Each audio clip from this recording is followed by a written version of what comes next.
I'm Tina. This is To the Inner Wild. Thanks for stopping by. It is the witching hour, and it is, July 17th, 2021. This beginning on Saturday. We are going to work with this, which I have not worked with in a long as time. And it's really good for storytelling, I found.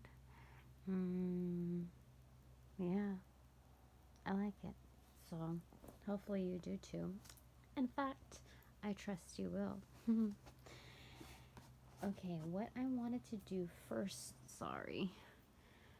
was... I guess you're going to have to give me a sec. Hi again.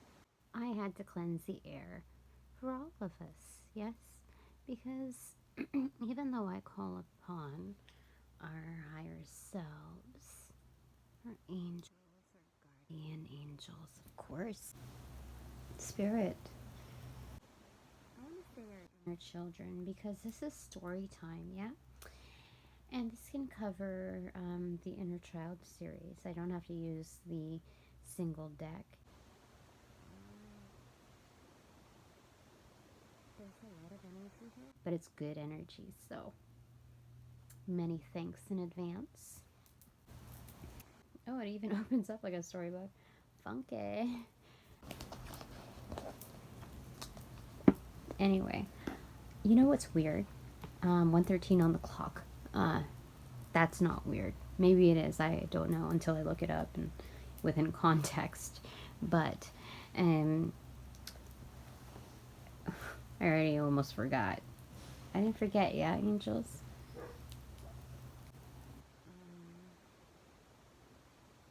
No, I think I forgot. That's okay. Oh, look. That was the last one that I got. The Starborn. It's been months since... Oh, that's the Empress. Oh. Yeah. Yes. Cool, huh? But let's just do a quick, simple read. It's 2:11 now. Oh, that's what I was going to say. Okay. Thank you, angels. I have a full-time job now, and it's been a few weeks. And with that, I've been cranking out these videos more easily than ever. So it goes to show that when you put yourself up to something, a new challenge, not to be afraid of defeat, because the impression of success is far more vast and impactful than the concept of defeat. It's like that. Oh yes, the seahorse grabbing onto a reed, and how there's energy exchange. It's an essence of interdependency that not just elevates and enhances one another, but emphasizes and highlights the strengths of each other, that they are more magnified once paired together. And I think that's the essence of our karmic contracts, especially when it comes to the essence of twin flames. I like to call it a kin flame or kin flame, because it makes so much more sense that way. It's not confined. The energy is much more expansive. Being subject to the human condition, who are we to confine those concepts? Approaching it with one-dimensional thinking. More so saying that the teachings aren't confined to stringent rules, exceptions to the book. So, okay, first card that came out is the Village. Being a hole in the ground. And transportable.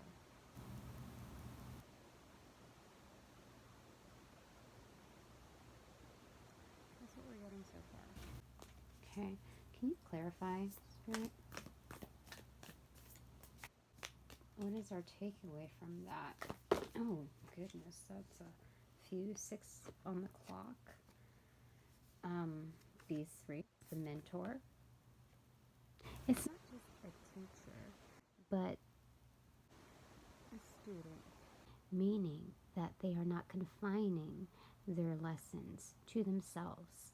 They share it with others. Accountability is elevated with the ownership of expansion. And it's for the highest good, not just for self, but for all. Do you see the wingspan on this owl? It is wise. It is broadened to embrace the universe, not just isolated to the fire that is contained beneath it, but what surrounds it, which is almost like the void.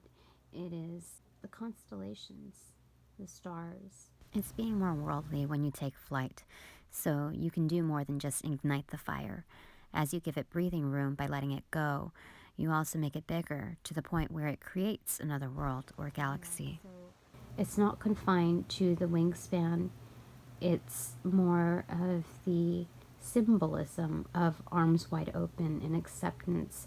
And of course, accountability is, it's not just having a grasp on things, it is putting your wet signature on it, whatever it is that you are focused on.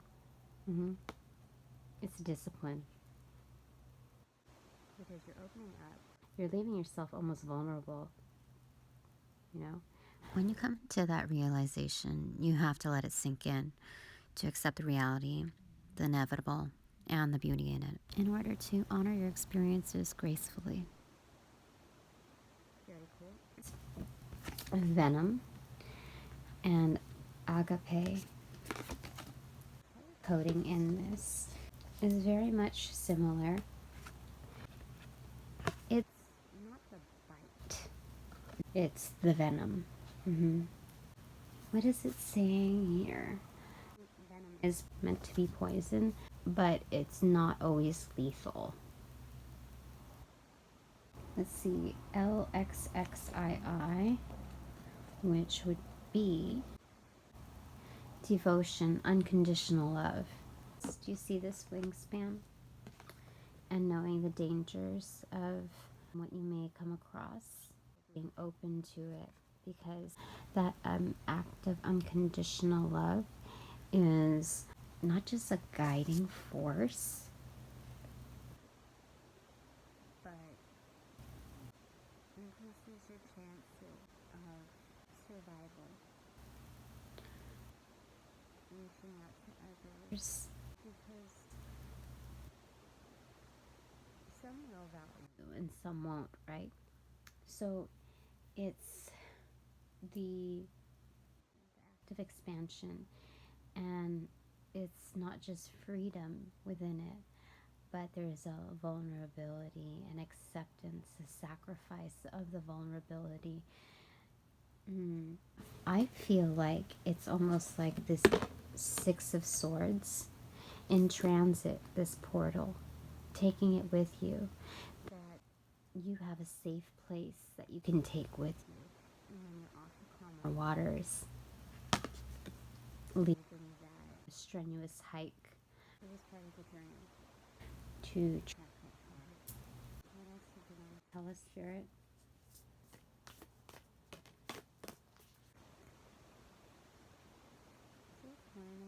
Along the way, but having unconditional love, because what does that mean for us? Number 1, it means expanding your potential, the horizons. Number 2, because of that, not just your capabilities, but also the solutions that are available. Increases your options. Number 3, you're going to learn a lot more, whether it's a win or a loss. It's part of the bigger picture. There is wisdom in all of it. And so long as you're grounded, you can take that portal with you. You'll always have an entry and exit plan. Because you're not rejecting any of the divine. You accept an element of it within all.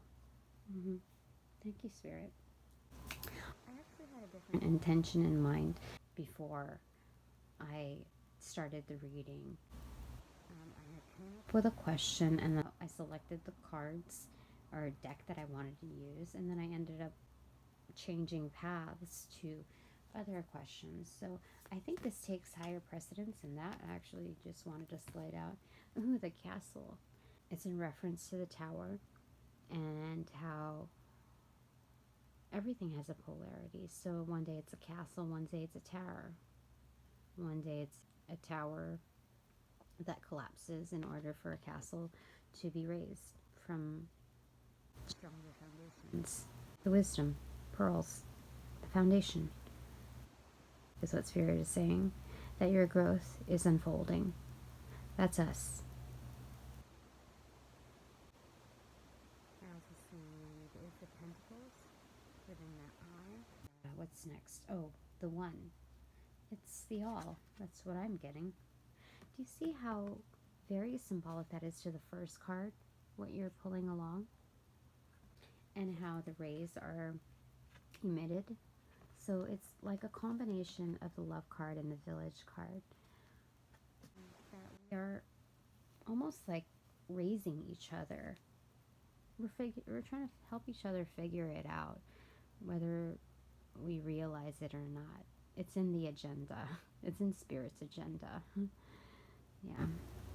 So the feeling that I get from this is that when your eyes are closed, this is what you are formulating. You are unfolding. Okay, you're doing this as you sleep, as you rest in your stillness. We are, anyway. And then when you open your eyes, that's what that is. This is basically your eye opened up. A release of a vision. That's interesting. That's so cool. It's developing that love. Like, go ahead and sleep on it. Yeah. That's what I'm seeing. Love developing from within. Very cool. Okay. Yeah, that's what that is. Well, 16:59 on the clock. We're gonna make this a little read, okay? A short one. Anything else, Spirit, that you want to add to this for those reading? Oh, and the way it's formulated here, I didn't realize it, is like a 5-petal flower or a 5-pointed star. Protection. This is all protected. And the 5-petal flower, I just recently learned, is symbolic of a womb. Very cool, huh? So this is a process of rebirthing. And each time you open up your eyes, it's like reincarnation. So it's that cycle within cycles. Okay, I think so. Okay, is there anything else, Spirit? I feel like there's maybe just one more card. And then we can check the bottom of the deck. Spirit, yeah. 2. So traditionally, though, is the High Priestess. The Father is parallel to Tarot as the Emperor. So this is a blending of both. It's very congruent with the design of the calmer waters here. And that's seeing things in black and white. It's the struggle, the feat, the endeavor of crossing this flimsy, fluid-like terrain where you can either float, swim, or sink. So you have options. Penny here, penny for your thoughts. This is almost, you have a good range of your emotions, the intricacies of it, but your thoughts can get swallowed up easily in this.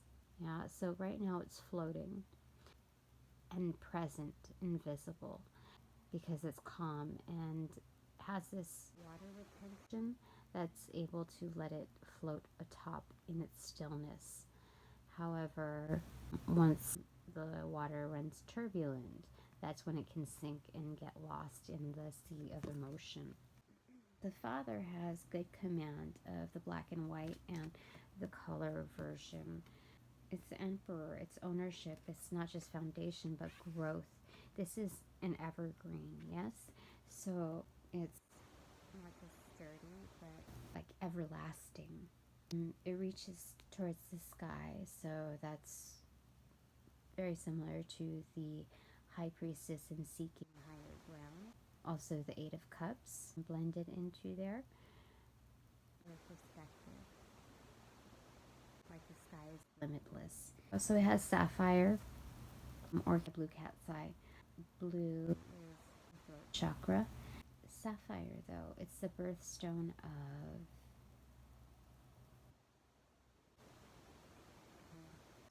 something missing in this. Can you elaborate on the father spirit, higher selves of those watching? Okay. The river. It's a reiteration that even in the color, you've got that in touch.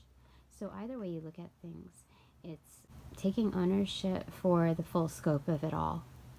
And the vision in black and white, as well as color. So it's not just as above, so below, but the color that's on the horizon. So from like landscape view, on both sides to the picture. And so it's understanding the energy in different frequencies. Yeah, we're back again in my last reading. And do you see how it looks almost caveman-like painting? But it's a blur. So this is very buried ancestral knowledge. You see that? It's turned upside down. It's like almost a different world, but it's of the same. Like that with the river. Let's look at the bottom of the deck. The box. There's an optical illusion to it. It can almost appear like a funnel, a vortex, or perhaps almost like the top of a pyramid. It's totally up to you, but what the four corners represent are foundations. Yet again, the emperor or the father. And when we look at that, regardless of how we see it, the center is ultimately the pinnacle. It is the portion that truly matters. Centered, really, grounded within the perspective of different dimensions. So we're not just talking about these energy frequencies, but different dimensions. So we're talking about the expansiveness, the reach. I don't know if that's it. Is it? That's a lot of information. We're just going to leave it here for now. As one more, I'm going to go ahead and look at the bottom part of that. The forest. So many, many trees. An elaboration of the village more up close. The forestry. Do you see that? Many. So it's an indicator of all to take ownership. Because so far we sit in darkness with this range of frequencies behind us or surrounding us. Very cool. Thank you so much. That is our reading for today. I hope you like it. Please give it a thumbs up. It would certainly help me out. And if you feel like it, I would appreciate a little donation to the channel for my time. And maybe just a little pat on the back. Regardless, I hope that helped you out. And I'll see you again the next time. Bye for now.